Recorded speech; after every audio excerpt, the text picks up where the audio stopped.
1 sampai ayat yang keempat. Sama-sama kita baca ayatnya. 1, 2, 3. Berkatalah Daud, masih adakah orang yang tinggal dari keluarga Saul? Maka aku akan menunjukkan kasihku kepadanya oleh karena Yonatan. Adapun keluarga Saul mempunyai seorang hamba yang bernama Ziba. Ia dipanggil menghadap Daud, lalu raja bertanya kepadanya, "Engkaukah Ziba?" Jawabnya, "Hamba tuanku." Kemudian berkatalah raja, "Tidak adakah lagi orang yang tinggal dari keluarga Saul? Aku hendak menunjukkan kepadanya kasih yang dari Allah." Lalu berkatalah Ziba kepada raja, "Masih ada seorang anak laki-laki Yonatan yang cacat kakinya." Tanya raja kepadanya, "Di manakah ia?" Jawab Ziba kepada raja, "Dia ada di rumah Makir bin Amiel di Lodebar." Puji Tuhan, Bapak Ibu Saudara, kita melihat di sini bagaimana usaha-usaha Daud, ya Saudara, usaha-usaha Daud untuk memperbaiki segala sesuatunya, ya. Dari dia merebut Yerusalem, dari dia mengembalikan tabut Allah, saudaraku, dan kita lihat di sini juga bagaimana dia coba memperbaiki hubungannya dengan keluarga Saul, saudara. Ya, terlebih dia mau menegakkan janjinya, komitmennya, saudara. Ini kita juga belajar ya tentang bagaimana Daud dalam segala hal dia berusaha untuk dia tetap konsisten. Ya, dia tidak berubah-ubah. Ya, dia sudah berjanji kepada Yonatan bahwa dia akan, kalau sampai terjadi sesuatu, dia akan jaga, dia akan pelihara keturunan daripada Yonatan, dan dia sedang menegakkan itu, saudara, perkataannya itu. Dia sedang mewujudkan perkataannya. Makanya dia coba cari tahu masih adakah keturunan daripada Yonatan, katanya. Dan ternyata masih ada, saudaraku, dan kita melihat di sini ada seorang yang bernama Mephiboset, Bapak Ibu Saudara, anak daripada Yonatan. Ya, kita tidak belajar lagi tentang konsisten, komitmen, tetapi kita belajar di sini ada sebuah cerita yang menarik, ya, tentang Mephiboset. Ya, kakinya cacat, katanya. Sudah, karena pada waktu dia sedang dibawa lari, ya saudara, sama inang pengasuhnya, dia jatuh, dan ternyata itu berakibat fatal, saudara. Dia jadi timpang, ya, dua kakinya jadi timpang. Saudara, yang saya lihat di sini, ini yang kita mau belajar dari kisah ini. Di mana Mephiboset tinggal? Di Lodebar. Ya. Lodebar itu tanah yang gersang. Kalau saudara lihat di Google, ya, saudara, di Wikipedia, maka Lodebar itu tanah yang gersang. Dan arti daripada Lodebar sendiri punya makna tanpa harapan, nggak punya harapan. Dan ternyata begitulah gambaran daripada Mephiboset. Ya. Ada banyak orang-orang yang seperti itu. Ada banyak orang-orang yang sedang hidup seperti itu. Kenapa? Karena merasa diri ada keterbatasan seperti Mephiboset. Mephiboset kakinya timpang. Dan sengaja dia menempatkan diri, dia menyembunyikan dirinya di satu tempat yang bernama Lodebar. Sekali lagi, arti nama Lodebar tanpa harapan, tanah tanpa harapan.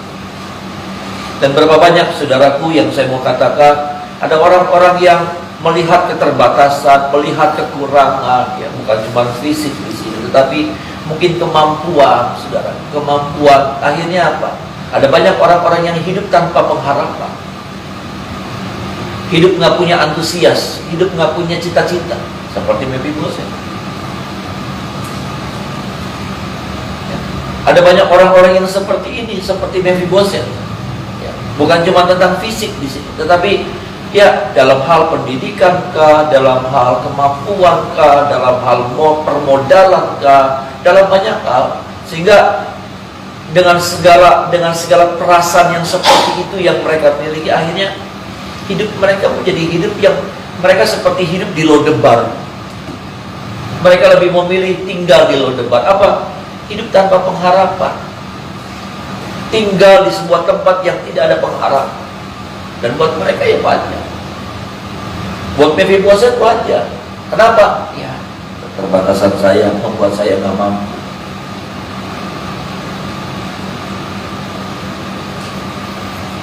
Saudara, firman Tuhan mau datang buat kita pagi hari ini, mengingatkan kita bahwa di dalam Tuhan ada pengharapan. Ada amin. Di dalam Tuhan ada pengharapan. Dengan segala keterbatasan, masing-masing kita punya keterbatasan. Masing-masing kita punya keterbatasan. Kita bukan orang yang jagoan dalam segala hal. Kita mampu dalam segala hal. Ya.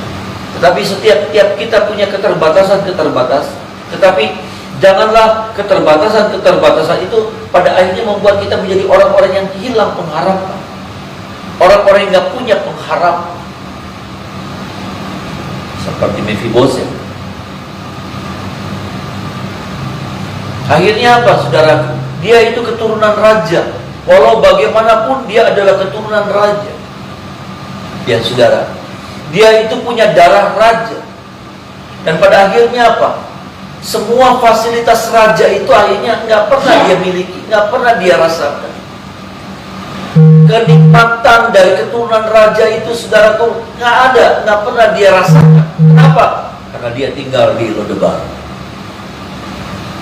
Lodebar menjadi apa? Menjadi sangkar buat dia, sehingga dia tidak bisa menikmati sesuatu yang sebetulnya masih dia bisa miliki, masih boleh dia rasakan. Karena ketika dia keluar dari Lodebar, maka fasilitas raja itu dia dapatkan lagi. Ada amin, saudaraku.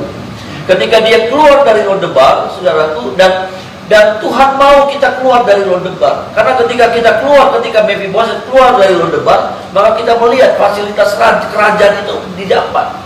Tanah dikembalikan, semua milik daripada Saul dikembalikan kepada Mephibosheth. Bahkan dia dianggap keluarga raja, saudara. Artinya saya mau bilang, status kerajaan itu, fasilitas kerajaan itu kembali dilekatkan lagi, ditempelkan lagi dalam hidup. Dia bisa makan sehidangan dengan Raja Daud, satu meja dengan Raja Daud. Ketika apa? Ketika dia keluar dari Lodebar. Berapa banyak kali tanpa kita sadar, kita tinggal di Lodebar, tempat hidup di dalam tanpa pengharapan. Kenapa? Kita melihat ada keterbatasan. Aduh, saya sulit. Kalau saya ngerjain ini, saya nggak bisa. Kalau saya nggak bisa. Kita jadi orang yang seperti itu. Jadi orang yang pesimistis. Kita selalu melihat diri kita gak mampu. Kita selalu melihat diri kita ada kekurangannya. Aduh, saya nggak bisa. Waktu Mephibosheth lihat tubuhnya, aduh, nggak mampu, saya nggak bisa.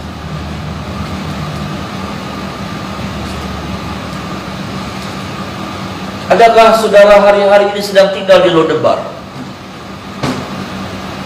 Hidup yang tanpa pengharapan.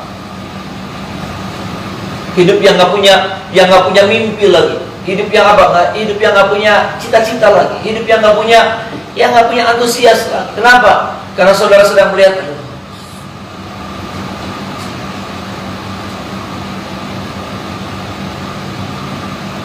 seperti orang-orang yang tinggal di Gua Adulam. Sama. Orang-orang yang sudah kehilangan pengharapan, orang-orang yang sudah merasa kalah dengan kehidupan.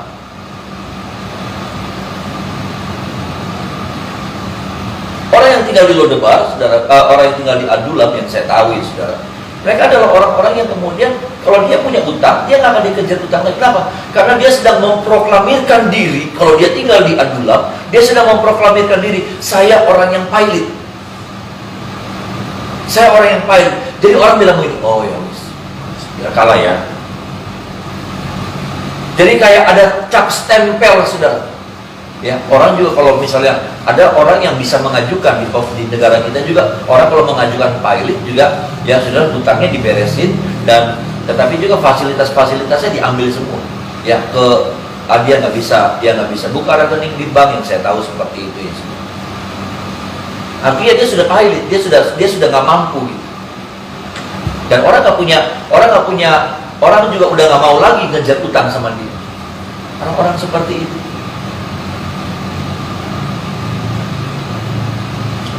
Mungkin di antara kita, mungkin di antara saudara yang sedang mendengarkan acara ini lewat streaming, ada orang-orang yang, ada saudara yang sedang merasa saya lagi hilang harap. Dan masalahnya gitu, Mephibosheth nyaman loh sudah tinggal di Lodebar. Ada orang-orang yang nyaman tinggal di Lodebar. Ada orang-orang yang nyaman tinggal di dalam hidup yang tanpa pengharapan.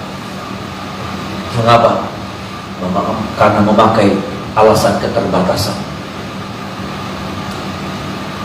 Kecacatan Mephibosheth jadi alasan, sehingga dia bilang, ya udah memang begitu.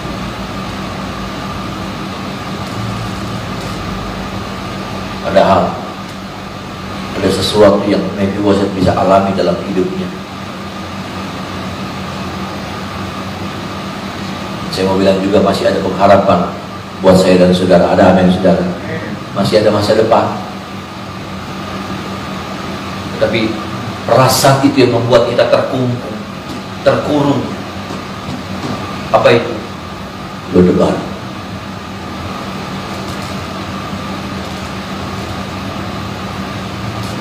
Kita nyaman, kita aman, kita merasa enak. Padahal di situ sesuatu yang mengerikan. Tanah yang gersang. Tapi berapa banyak orang yang merasa nyaman dengan situasi seperti itu, dengan keadaan, dengan hidup seperti itu. Nggak berani berjuang lagi, nggak berani fight lagi dalam kehidupan. Merasa diri sudah kalah, merasa diri ya udahlah, jalani aja hidup dengan apa adanya. Ya, yang penting urip, mati kapan ya wis. Seperti itukah cara kita berpikir hari-hari ini? Ketika Tuhan masih membuat sesuatu yang istimewa dalam hidup saya dan saudara bisa bilang amin saudara. Tuhan masih bisa lakukan sesuatu yang hebat dalam hidup kita, seperti Tuhan masih bisa buat sesuatu yang hebat dalam hidupnya Mephibosheth. Nanti terbuktinya nggak usah pasal berikutnya, pasal yang sama kita melihat pasal 9. Bagaimana Mephibosheth alami sesuatu yang luar biasa. Ketika kapan? Ketika dia harus keluar dari Lodebar. Daud harus keluarkan dulu Mephibosheth dari Lodebar. Daud gak bilang begini, ya udah gak apa-apa, kamu tinggal di Lodebar, tapi nanti semua fasilitas-fasilitas yang tadi yang engkau itu punya, aku kembalikan kepada kamu. Oh enggak, nggak bisa. Bisa sebetulnya, tapi tidak. Daud tidak buat itu. Dan saya mau bilang begini, Tuhan juga gak pernah lakukan itu dalam hidup saya dan saudara. Kita tinggal di Lodebar, tapi kemudian semua yang baik-baik itu mengalir buat kita. Tidak akan. Saya harus bilang, saudara dan saya harus keluar dulu dari Lodebar. Bisa bilang amin saudara.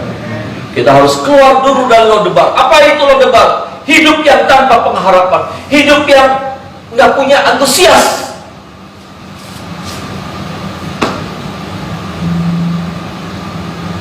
Hidup yang apa? Yang menyerah sama keadaan.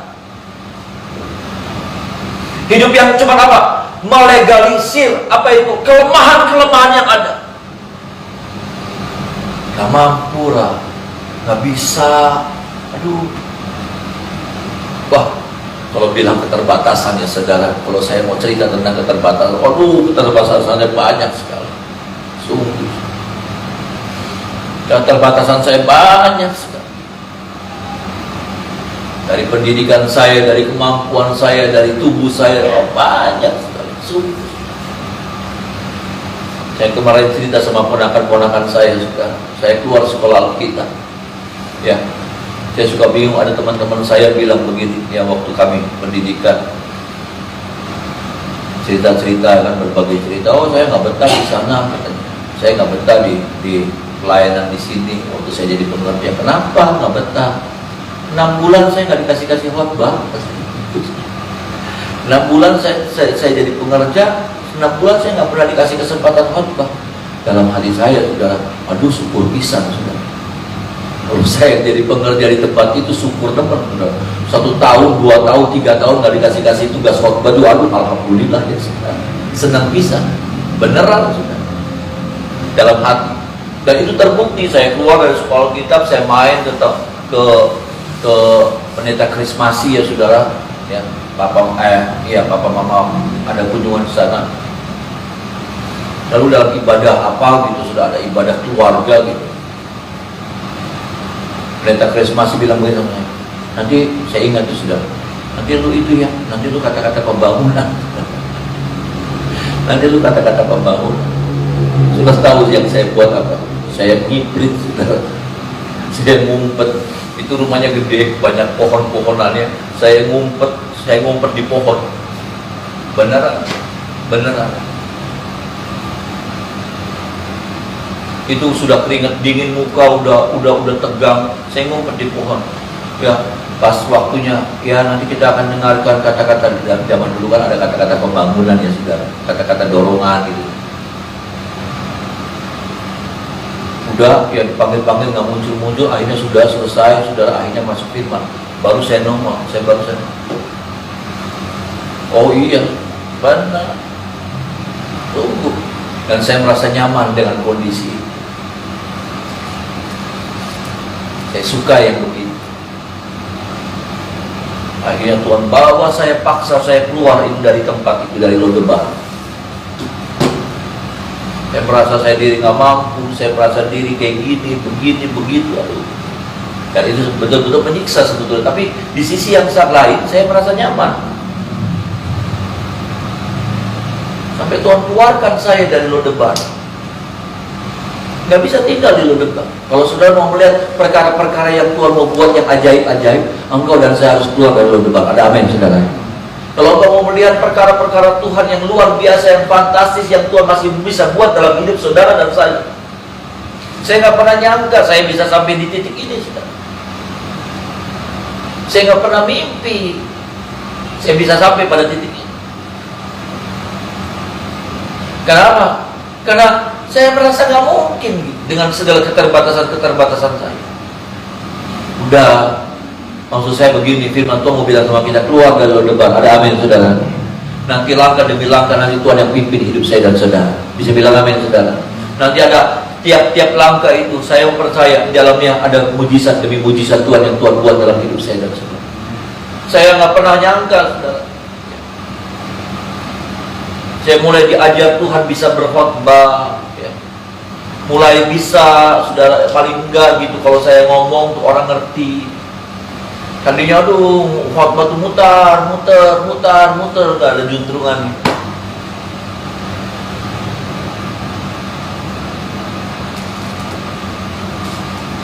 Sekarang daripada sambutannya saudara, saya nggak bisa sambutan. Mendingan firman gitu yang saya sampaikan.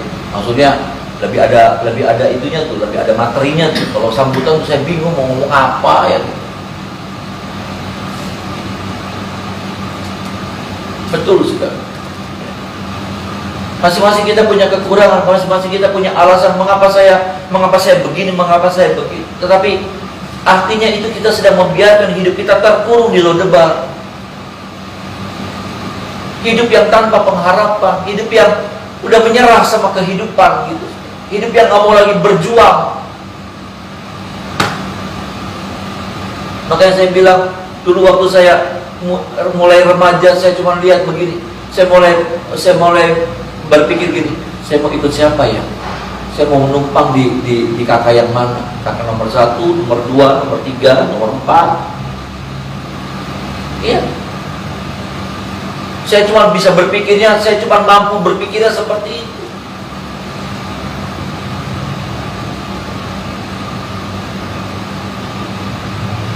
Dan saya merasa cara berpikir yang seperti itu benar.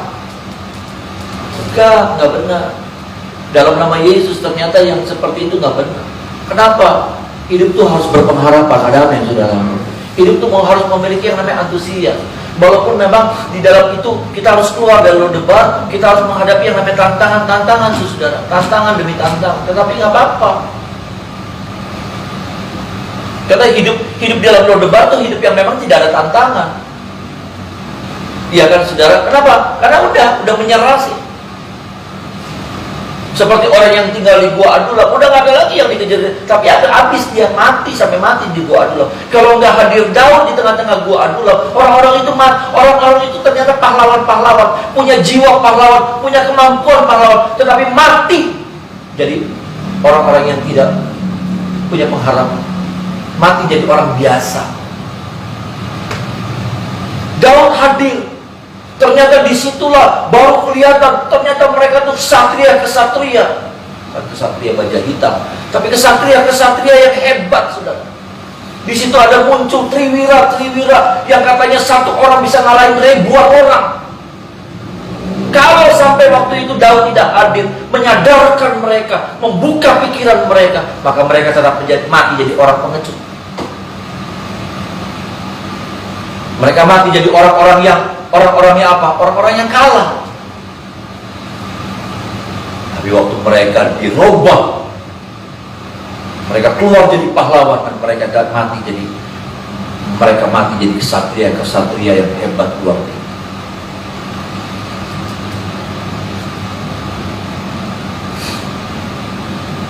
Jadi saudara, jangan biarkan pikiran-pikiran seperti itu terus menguasai kita. Kadang kalau kita berpikir ya sudahlah seperti ini. Saya nggak bilang bahwa saudara harus berambisi, bukan, saudara, tidak. Tapi saya mau bilang begini, masih ada hal-hal yang luar biasa yang Tuhan mau buat dalam hidup saya dan saudara. Ada amin, saudara. Bahkan untuk yang sekarang ini, saya nggak percaya bahwa Tuhan sudah selesai berurusan dengan hidup saya. Saya juga nggak percaya Tuhan sudah selesai berurusan dengan hidup Bapak Ibu Saudara belum. Maksudnya karya Tuhan sudah selesai dalam hidup saudara. Udah mentok. Enggak, saya nggak percaya. Maaf saudara, saya nggak percaya kalau hidup saudara dan saya ini sudah mentok gitu. Ya uislah, umur uis gocap go, umur uis gocap, umur uis lakcap go. Saya nggak percaya bahwa karya Tuhan sudah selesai. Saya nggak percaya. Saya mau bilang masih ada hal-hal yang terus Tuhan mau buat. Nanti selesainya sampai kapan? Sampai kita mati. Amin. Sampai nanti kita mati, baru karya Tuhan itu selesai dalam hidup kita. Rancangan Tuhan selesai. Jangan batasin saudara, rancangan Tuhan dibatasi dengan kita berpikir umur wis lakcap, umur wis gocap go, umur wis wah.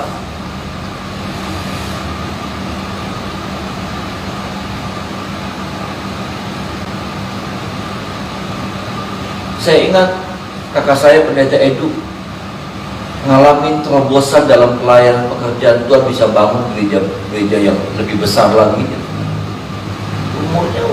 Umur 55 lebih kan, atau ya hampir 60 sudah, bahkan sudah 60 lebih. Iya betul, 60 lebih dong sudah. Betul, 60 lebih. Saya beda 16 tahun sama kakak saya. 60 lebih dong sudah. 60 lebih Tuhan masih bisa buat sesuatu. Kalau sudah bilang wis gocap go selakcap wis pengen apa maning. Cara berpikir seperti itu yang saya mau bilang begini, engkau sedang menempatkan dirimu, ya, engkau sedang memilih tempat lo debar dalam hidup saudara.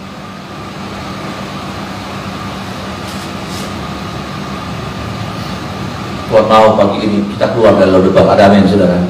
Kenapa? Karena selama kita tinggal di Lodebar, nggak akan pernah Mephiboset ngalamin sesuatu yang berbeda, sesuatu yang istimewa, sesuatu yang fantastis. Dan bagaimana Daud bilang, semua kekayaan Saul aku kembalikan, tanah ladangnya Saul aku kembalikan semuanya. Wih, berapa banyak itu saudara. Nggak usah Saul jadi raja, Saul jadi orang biasa saja. Sebetulnya Saul tuh kaya, lumayan kaya. Apalagi ketika dia jadi raja, saudara, ada tanah-tanah yang dia bisa beli, yang dia bisa kuasai, banyak sekali. Dan Daud kembalikan itu semua sama Mephiboset. Tapi apa catatannya? Nggak boleh Mephiboset tinggal di Lodebar. Dia mesti keluar dari Lodebar. Dia mesti keluar dari hidup yang tanpa pengharapan, sampai dia bisa menikmati satu meja sehidangan makan sama Daud. Ini firman buat saya juga, ini firman buat setiap kita. Ada amin, saudara? Sudah bisa tangkap firman ini. Sudah bisa bilang begini, pagi ini sudah boleh pulang dengan 2 cara berpikir, dengan 2 kali. Lah, bagus baik. Tapi ada orang-orang yang bilang begini, iya, amin Tuhan, masih ada sesuatu hal-hal yang luar biasa yang Tuhan mau buat dalam hidup saya. Amin. Biarlah kalimat ini yang kau keluarkan. Bisa bilang amin, saudara? Biarlah kalimat ini yang kau bilang, kau keluar.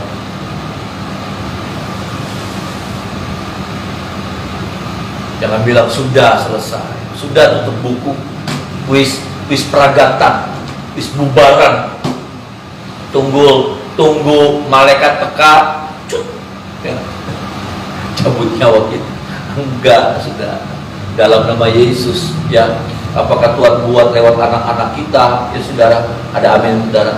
Apakah Tuhan bisa buat lewat banyak hal, banyak cara Tuhan masih bisa buat. Untuk apa? Membawa kita mengalami kemuliaannya Tuhan. Banyak cara. Mungkin kita udah nggak bisa lalu, tapi lewat orang-orang, lewat keluarga, lewat apa? Saya nggak ngerti. Tapi jangan juga kita berharap sama anak-anak kita. Jangan, ya, berharap sama Tuhan. Ada amin, saudara. Nanti ada orang-orang yang Tuhan bisa kirimkan.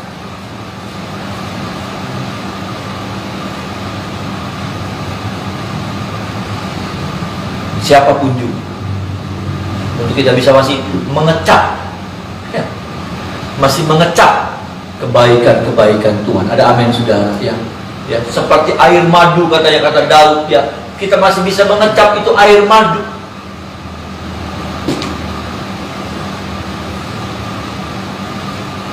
Kita bukan mengecap gula bibit, bukan, tapi air madu. Apa itu air madu sebetulnya? Bukan cuma tentang manisnya, bukan cuma tentang bisa mendatangkan energinya, tapi apa? Di dalam madu itu ada banyak khasiat-khasiat. Artinya apa? Sesuatu yang terbaik, yang apa? Pepek tuh, saudara. Pepek apa?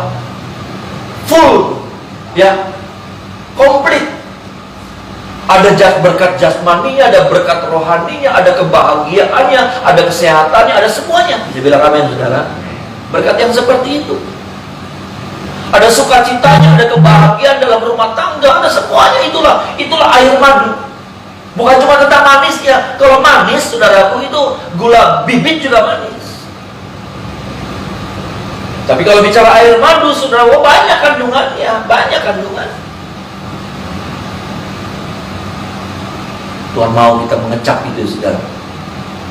Air madu. Sehingga kita masih bisa bilang begini, Tuhan itu hebat, luar biasa. Amin. Tuhan itu hebat, luar biasa. Saya nggak tahu tuh, saudara, cara pikiran saudara lagi kuasa mah. Kalau mungkin berpikir, wis peragatan, bubaran. Ya saya nggak tahu, tapi saya cuma bilang begini, salah. Saya nggak bilang sudah ambisi, ayo, ini enggak. Tapi yang saya lihat, saudara, beda gitu. Ambisi sama yang ini beda. Bukan berarti kita harus ambisi, bukan. Tapi kita nggak boleh bilang pengharapan. Ada amin, saudaraku. Kita nggak boleh jadi orang yang tinggal di Lodebar, yang hidup tanpa pengharapan lagi. Kayaknya udah habis.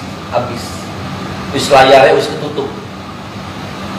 Wis lawangnya wis kekunci, wis ketutup, wis kegamblok.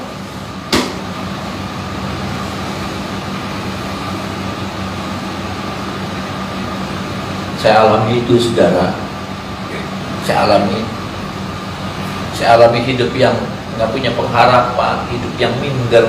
Saya alami hidup yang apa ya? Nggak berani bermimpi. Saya alami hidup yang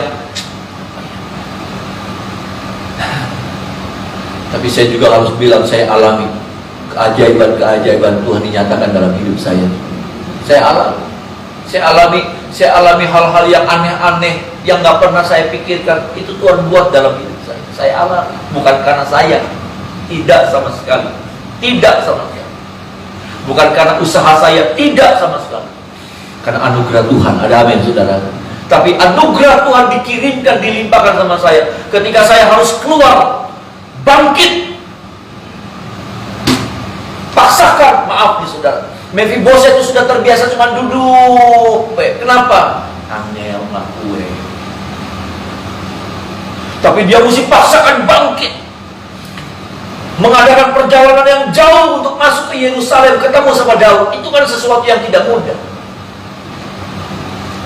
Itu butuh perjuangan loh saudara. Itu butuh usaha yang keras. Belum lagi rasa minder, orang liatin dia, ya, orang liatin waktu dia jalan. Dia bisa membayangin waktu dia masuk istana. Itu kan, istana kan biasanya itu pintunya di sono, istananya, kursinya di sini, tahtanya. Dia mesti jalan tertati-tati saudara. Zaman dulu belum ada kursi roda. Orang nonton, maaf nih saudara, ada perasaan minder, ada perasaan tertekan. Tapi dia lawan semuanya itu. Waktu dia lawan, dia mengalami sesuatu yang ajaib, yang hebat. Dia alami bagaimana hak kerajaannya itu saudara, itu dikembalikan lagi. Jadi fasilitas yang dia bisa nikmati. Ingat, kita ini anak-anak kerajaan Allah. Ada amin saudara. Kita ini anak-anak raja. Ada fasilitas kerajaan yang saya dan saudara miliki. Jangan biarkan itu hilang. Hak-hak itu hilang. Fasilitas-fasilitas itu hilang. Kenapa? Karena kita biarkan kita hidup dalam hilangnya pengharapan kita. Kita tinggal di Lodebar. Kalau kita ya sudah, ini pelajaran hebat. Tuhan nggak mau kita hilang pengharapan. Ya, kita nggak mau. Tuhan nggak mau kita membiarkan kita hilang pengharapan. Di masa-masa sulit seperti ini, percayalah, masih ada Tuhan, masih ada kuasa yang tidak terbatas. Ada amin. Masih ada Tuhan, masih ada hal-hal yang sudah bisa nikmat. Benar seperti yang begini, tapi enggak, hidup ini belum selesai. Jangan kurung diri saudara, jangan biarkan pengharapan itu hilang dari hidup saudara. Engkau seperti apa? Engkau seperti tinggal di Lodebar. Lodebar itu kering. Kalau saudara lihat di Google saudaraku, ya, di Wikipedia, gambaran daripada Lodebar itu tanah yang gersang. Dan kalau engkau tinggal di dalam hidup yang tanpa pengharapan, engkau sedang tinggal di dalam tanah yang gersang. Engkau nggak bisa menikmati yang baru. Nggak ada sesuatu yang bisa tumbuh di Lodebar sebetulnya. Keluar dari Lodebar, kau akan melihat apa yang kau buat diberkati oleh Tuhan. Amin saudaraku. Keluar dari Lodebar, percaya bahwa hari-hari ke depan Tuhan mau buat sesuatu yang hebat dalam hidup saudara dan saya. Ya. Hari-hari ke depan, ya, jangan lihat seperti ini. Anggaplah ini menjadi sebuah apa yang Daud bilang. Ini seperti lembah kematian. Daud akan mati kalau apa? Kalau Daud berhenti di tengah-tengah. Kalau ini lembah kematian, ya saudara, ya, ini lembah kematian. Supaya Daud bisa tetap hidup dan menikmati, ada hidangan yang Tuhan sediakan, katanya Mazmur 23 itu. Maka apa yang harus Daud buat? Daud jalan terus, jalan turun sih turun, ya, tambah di bawah turun tuh saudara. Usaha saudara yang kemarin lumayan laku 10, sekarang 2 juga susah. Jalan, ya saudara, masuk tuh paling udah paling pol-polnya gitu saudara. Ya, jalan, nggak boleh berhenti. Kalau sudah berhenti, mati. Kalau sudah biarkan pengharapanmu hilang, berhenti, saudara udah nggak mau lagi selanjutnya, males ngapa-ngapain, mati. Kau harus jalan terus. Nanti kau akan melihat hidangan Tuhan yang Tuhan sediakan buat saya dan saudara. Amin, saudara. Ya, hidangan Tuhan yang Tuhan sudah sediakan buat saya dan saudara. Artinya apa? Ada sesuatu berkat yang istimewa. Tolong kita, saudara. Ya. Saya sangat diberkati loh dengan cerita ini. Ya. Saya sangat diberkati dengan pengungkapan firman ini. Saya tidak mau membiarkan roh keputusasaan. Seringkali juga ada, saudara, roh keputusasaan itu datang. Ya. Setiap kita nih kadang-kadang diserang sama roh keputusasaan, roh penghilang pengharapan. Ya, saudara, roh yang udah hopeless. Maju terus dalam Tuhan. Tuhan masih mau buat sesuatu yang hebat-hebat dalam hidup saudara dan saya. Amin, saudara. Tuhan masih mau buat perkara-perkara yang ajaib. Kalau sudah tanya, pribadi pagi, aduh dulu, jangan tanya sama saya, karena bukan saya Tuhannya. Ya, saya nggak bisa memprediksi apa ya, tapi yang saya percaya masih ada hal-hal yang hebat yang Tuhan mau buat dalam hidup saudara. Caranya nggak ngerti. Tuhan punya banyak cara. Ada amin, saudara. Paling tidak saudara bilang begini, kemarin banyak sudah pertolongan Tuhan yang Tuhan buat dalam hidup saya. Iya. Bukan kali ini saudara menghadapi masalah, tapi sudah beratus-ratus masalah yang saudara sudah hadapi. Sudah beribu-ribu masalah yang saudara alami, tapi di dalamnya selalu ada jalan keluar yang Tuhan buat. Ada amin, saudara. Dan saya percaya untuk yang kali ini juga ada jalan keluar. Ada mujizat Tuhan yang Tuhan membuat dalam hidup saudara dan saya. Amin. Ya, saudara tetap kuat di dalam Tuhan. Mari kita menyembah.